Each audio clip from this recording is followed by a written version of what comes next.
Hey guys, welcome to my channel. You probably haven't heard of the city upgrade in Sweden, but lucky for you, we will be talking about it in this video. But before I start, I would like you to hit the subscribe button and like this video. A city of paradoxes is Gothenburg. It is the economic and industrial hub of Sweden, the second largest city, and the location of well-known companies like Volvo and AstraZeneca. A multi-decade plan to boost the city's growth and make it the logistical and commercial hub of Northern Europe by 2035 is receiving $100 billion in funding. The Citygate Tower, which will be the tallest office structure in the Nordic region when it is finished later this year, is the cherry on top of all of this. We need to go back in time a little bit if we want to fully grasp the current situation in this metropolis. Gothenburg underwent a radical transformation some 40 years ago. The shipbuilding sector, which had been important to the country's economy since the 16th century, began a precipitous collapse in the 1980s. But that wasn't the final blow against the city. The city's marine ties enabled it to develop into a major commercial port, and during the 1990s, vast abandoned shipyards were converted into high-tech research and development powerhouses. The Gothenburg Development Strategy, an all-encompassing blueprint for the city's growth over the next 2 decades, was unveiled in 2014. From 2016 through 2035, the city plans to invest over $100 billion in improving infrastructure, including the port and metro system, and constructing around 55,000 new residences. But Gothenburg is maintaining its ecological standings without sacrificing the massive construction boom. Though easier said than done, this is being accomplished in the new Citygate Tower. The highest LEED rating is anticipated for the largest office building in the Nordic region. Established in the 1990s, Leadership in Energy and Environmental Design, LEED, is a certification system for green buildings. Since achieving platinum classification is so difficult, only a few thousand structures worldwide have ever been given the honor. Citygate's green credentials may be traced back to the planning and building phases. The facade was made out of recycled aluminum and concrete, a major source of air pollution during construction, and was addressed with cutting-edge technology. About 8% of all CO2 emissions come from the production of concrete. However, the concrete used at Citygate substituted carbon-intensive cement with fly ash, a byproduct of the coal industry that has very similar qualities.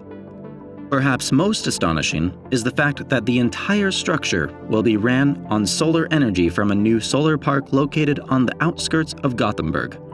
Yes, solar energy will provide all of the electricity for the largest office building in Sweden. The project's emphasis on long-term viability isn't the only uniquely Swedish aspect, though. The majority of the 144-meter tower was built at a factory. 80% of Sweden's housing stock has been created utilizing prefabricated methods, for which the country has long been a pioneer. This building's concrete core was the only part cast on-site. The rest of the floor slabs, steelwork, and paneling were shipped to the site and assembled like a big Lego set. This is perfect for a cramped location that is surrounded on all sides by a stadium, fire station, and another building. This also meant that the building could be erected quite fast. When work finally got underway, the skyscraper was completed in a record-breaking 14 months. To give some perspective, that's about how long it took to excavate through the dense Gothenburg clay to lay the building's foundations. Citygate also pioneered the widespread adoption of BIM software like Bluebeam Review. Large-scale projects necessitate meticulous planning, and in today's environment of constant communication and many files, it's crucial that workers be able to communicate effectively with one another and verify that they have access to the correct data. We have between 3,000 and 4,000 technical drawings, and everything has to go through design reviews, said Jimmy Hemmingson, the manager of the site. Digitally linking all of these documents makes it much easier for everyone working on the project to find what they need. Gothenburg still has an enviable reputation to uphold even after the completion of Citygate. Thus, the question naturally arises as to what the city is doing differently. So, the Gothenburg development strategy set out to promote commercial expansion while also prioritizing the quality of life in the city from the get-go. It's a vast metropolis, but word has it that it moves at a snail's pace. It's not too hectic, even at rush hour. You don't have to decide between city life and country life since you have access to both. You can go swimming in a lake or to a restaurant with equal ease. Planners in Gothenburg had hoped to maintain the city's friendly neighborhood atmosphere for this very reason. The city's master plan advocates for the development and densification of major inner-city neighborhoods rather than encouraging growth into big, sprawling suburbs with lengthy commuting times. Around 10% of the population currently resides in the central city area of Gothenburg, which is also home to 90% of the city's jobs. One of the city's primary entryways, Dag Hammarskjölds, will be redeveloped from an inaccessible freeway into a pedestrian-friendly boulevard with parks and improved public transportation. There has been debate about housing in Sweden's major cities for decades. Sweden has a high proportion of renters due to its robust tenant rights, which in turn help to keep rents cheap and secure through longer than average leases. Some have claimed that these lenient policies discourage builders from putting up additional residences. The home builders say it's impossible to construct reasonably priced homes in the city center, but the Housing Association says that's not true, according to Griffith Jones. The city's demand for new housing has been consistently high for many years. Certainly, there are problems with housing, but they are not nearly as severe as they are in other places. Gothenburg, like many other cities throughout the world, is under strain, yet it appears to be handling the situation well. The Metropolitan Council of Gothenburg, Sweden, was spurred to action in part by the realization that, within the next 2 decades, the city would need to accommodate an increase in the population of 150,000 people.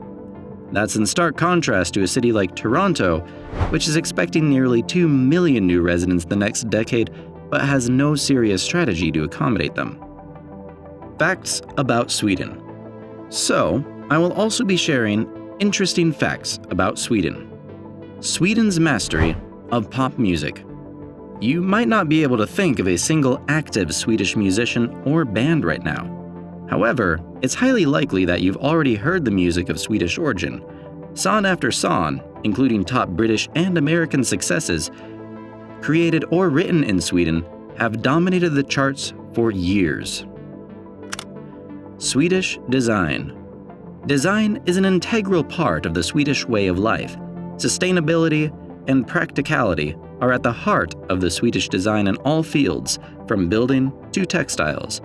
Sweden is known for its minimalistic elegance and appreciation of beauty. Whether you're just passing through or planning to spend a significant amount of time in Sweden, you should definitely pick up some authentic Swedish designs to take home with you. Keep your eyes peeled for more one-of-a-kind items from independent designers, artists, and boutiques. Swedish coffee and food culture. Swedish coffee breaks are so established in society that they have their own word, fika. Don't miss out on the tranquility of sipping coffee and munching on a warm cinnamon roll at a local cafe. You shouldn't miss out on trying some of the regional specialties while you're there. Can I get something that isn't a Swedish meatball? However, you shouldn't leave without sampling this regional specialty served with potatoes and lingonberries. Swedish royalty. Sweden maintains one of the world's oldest monarchs while still modernizing its government. There was Victoria and Daniel first long before Harry and Meghan or Will and Kate. Some media outlets described their wedding in 2010 as one of the largest royal ceremonies, or at least ever since HRH Prince Charles wed Lady Diana Spencer in 1981. For almost 2 weeks, the city of Stockholm hosted concerts, art exhibits, and feasts for hundreds of thousands of tourists and locals. Besides inventing new fashion trends, this couple is hip because they are defying convention by having a king marry a commoner. Daniel was a gym owner and personal trainer. Sweden, after all, has a reputation for being a leader in social reform. Secular Sweden. This is one of the many things that visitors and residents of Sweden recognize the country for. There are no restrictions on your individuality. Since the turn of the millennium, the Swedish Church, which is Evangelical Lutheran, has been autonomous from the government. From various branches of Christianity to Buddhism, you can find a wide variety of faiths here. In addition to a sizable Jewish population, Islam is rapidly expanding as a religion. In reality, Yiddish is officially recognized as one of Sweden's 5 minority languages. Please do well to like this video and subscribe to this channel.